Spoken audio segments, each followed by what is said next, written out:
Hi, everybody. This is post session. I wanted to give a few thoughts about the wonderful job that was done by the two therapists who modeled their processes today and talk about a couple things to think about. The reason I'm offering compassionate mediation is because it really is a crisis intervention opportunity. So that if you use the skills that I'm giving you, where you do a quick intake overview to get all the trailheads that you may need moving forward, where you explain self in parts to newbies that don't know self in parts, and where you have them do a felt sense of when their parts are active, how tense are they feeling, and then actually do the guided meditation so that they get a felt sense of what self feels like. I really want to offer you that to do first, because unless you have a client that has done some IFS work or is very much in self, sometimes we run the risk, I know I've done it, of getting into our heads too much. In other words, we're trying to show them how their parts are polarized or what part is protecting another part. And even though that's helpful on an intellectual level, sometimes we're missing the heart connection that we can make when we offer them their feedback, have them pay attention to their bodies, do the self up the mountain, and then leave with that sense of self.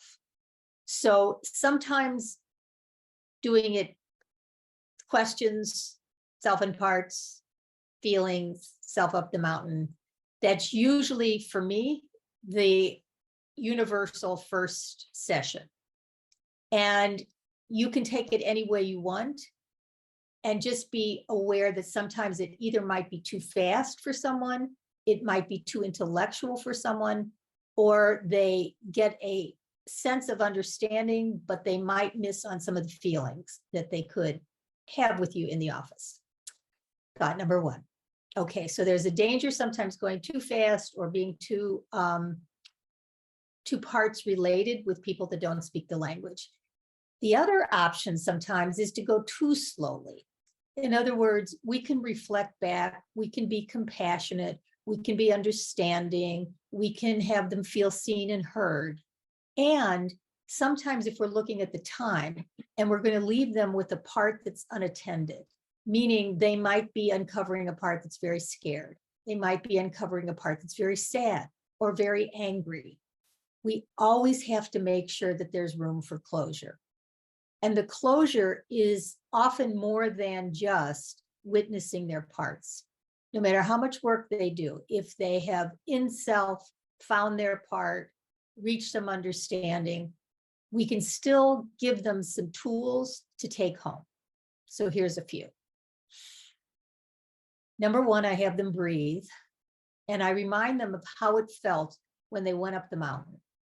So can they get to their higher self? Can they get to that calm, compassionate place inside?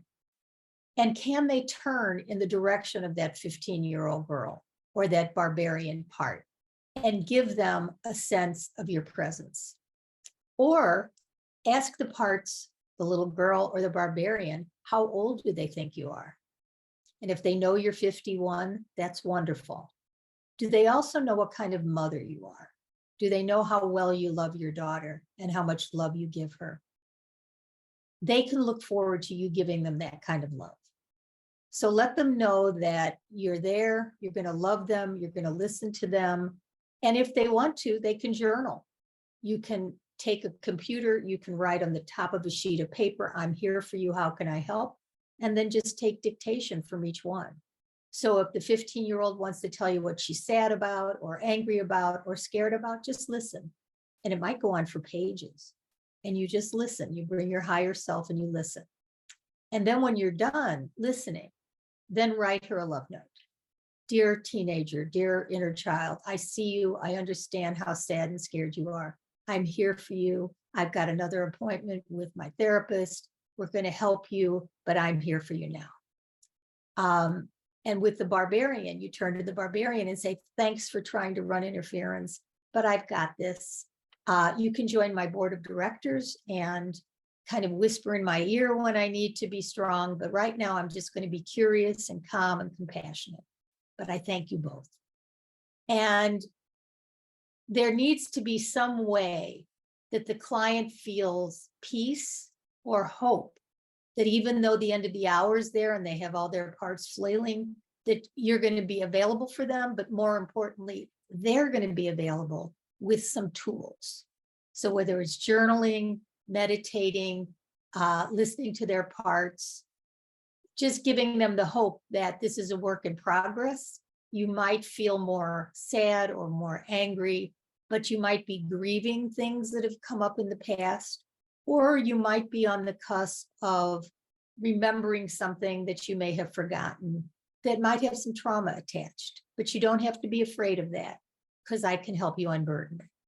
So leave them with a sense of hope, finding the right pace, knowing when to use these tools is all part of the process. The therapist did a wonderful job, and there's a place in the middle with a little more compassionate mediation tools, including the magic wand question of what does your part wish would happen? What does your 15-year-old part wish would happen? What does your barbarian part wish would happen? And then mediate again between the 15-year-old and the barbarian to remind them that you're here now.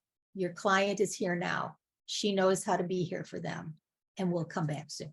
So hopefully this was helpful, and I look forward to seeing you next time. Bye for now.